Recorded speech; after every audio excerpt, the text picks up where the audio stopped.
This has to be one of the most epic takedowns I have ever seen on the corporate press. Quote, answer my question. Trump official turns the tables on CNN's Kaitlin Collins by citing lawsuit against her network. Collins tried deflecting in an interview with the Secretary of Veterans Affairs into Signalgate, to which he said, I'm not involved and can't answer. She tries again.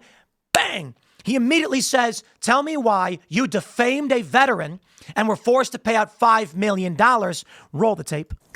My next source tonight is in the administration and is the Secretary of Veterans Affairs, Doug Collins. I should note, no relation, Mr. Secretary. Thank you so much for being here. You served in the Navy and the Air Force. How would you have felt if information like this was talked about in an unclassified group chat, if a Navy fighter pilot, is in the air? Well, I think the one thing, Kaitlin, it's good to be with you tonight. I think the president and those involved in the chat, which I was not involved in the chat, have explained that. I trust the president's opinion on this. I trust what's been going on. Everyone's entitled to their own opinion. My opinion is that my job is to take care of veterans in this country as they come out of service, and that's what I'm going to continue to do. We heard from some of your former colleagues up on the Hill today, some Republicans who said they don't like how the administration is handling this, that they're kind of tying themselves in knots by saying it wasn't classified information. Do you believe that a mistake was made here, though, to have this conversation, to add a reporter and to have it on an unsupported, classified group setting? Kaitlin, as I've just told you, I've just answered the question. I wasn't a part of it. And, I'm not going to speculate more than what the president's already talked about and those who've been involved have talked about. But we'd love to talk about the veterans. Yeah, and I do have questions about the veterans. But given what we saw with the group chat and how this was used, you are a member of the cabinet. You obviously know these other members, several of them who were in there. Is this typical for the cabinet to have conversations over Signal? Is this something that you use? Well, Kaitlin, Senator, you undoubtedly do not want to talk about the VA. I have a question as VA Secretary.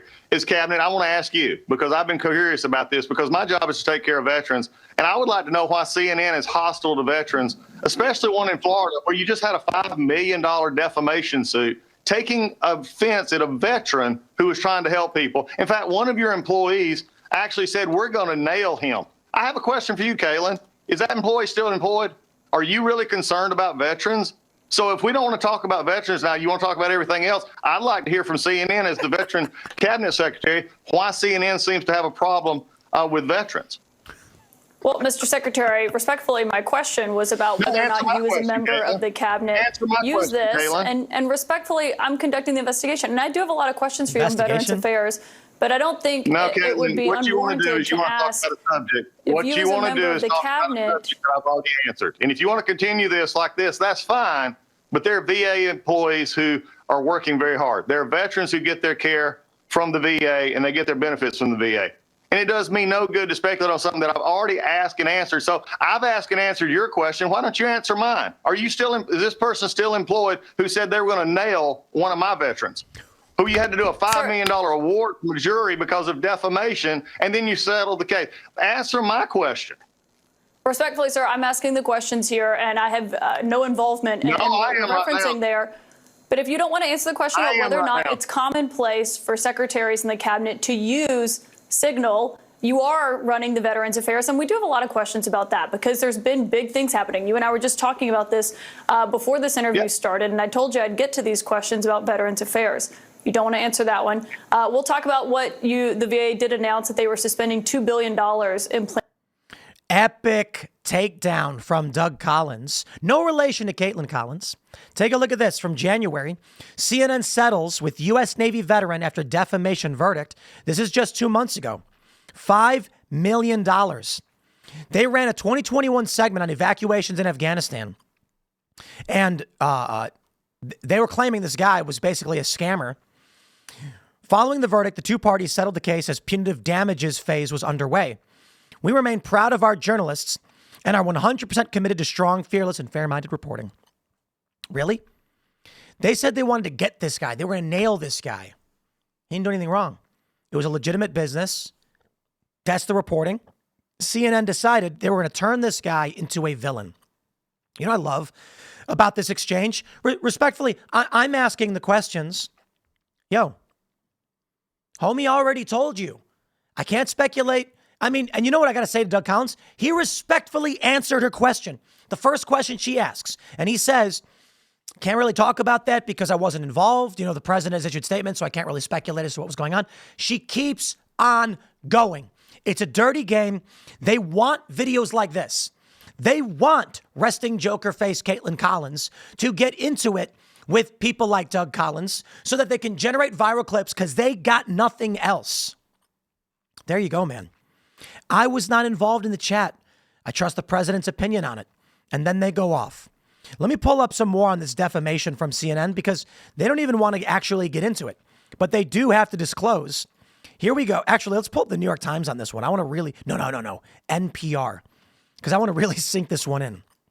For you guys that don't know, NPR was just on the hot seat in Congress the other day. And you had the CEO of NPR getting read her own tweets where she said things like this country's addicted to white supremacy and white people are racist and Donald Trump is bad. And she kept saying like, I regret all those. I would never do that again. I say we pull all the funding from NPR, which is a little bit. Here's how it works. The U.S. government funds public broadcasting. It's a corporation for public broadcasting or something like that, not NPR. But that money goes to fund all the local radio stations.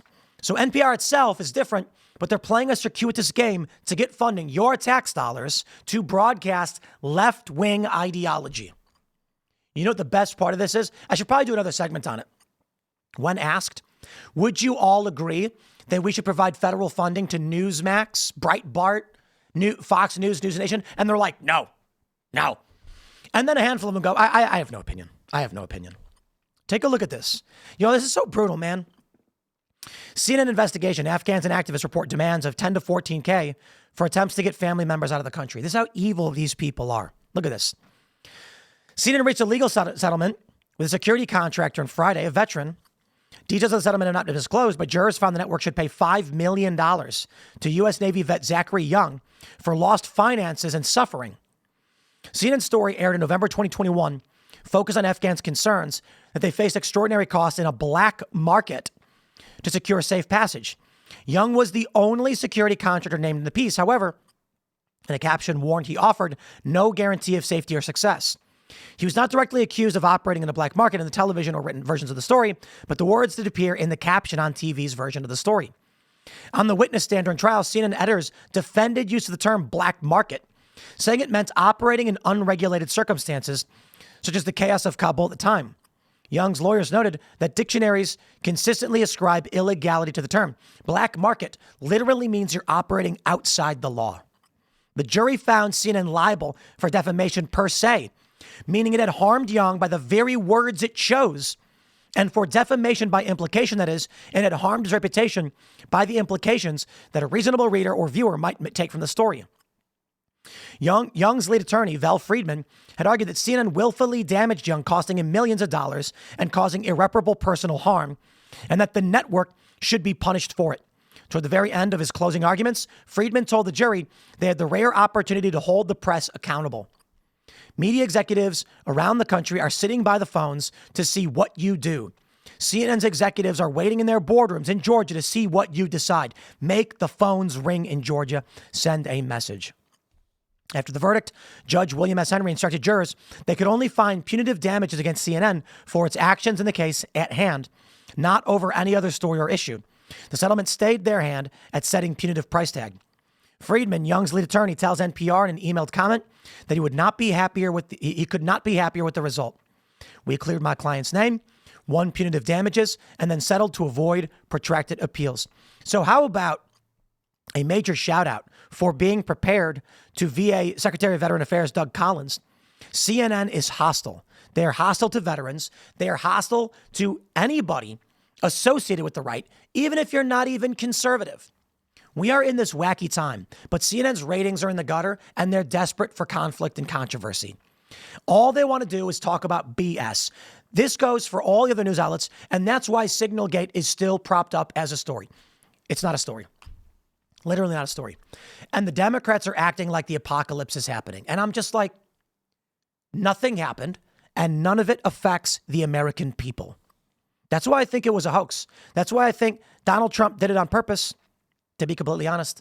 I think that the signal thing may have been intentional, because now instead of talking about bombings in Yemen, Instead of talking about the economy or tariffs or deportations, Kaitlin Collins and the rest of her ilk in the media won't shut up about Signalgate. Smash the like button, share the show with everyone you know, follow me on X and Instagram at Timcast. Stay tuned, more segments to come, and we'll see you all shortly.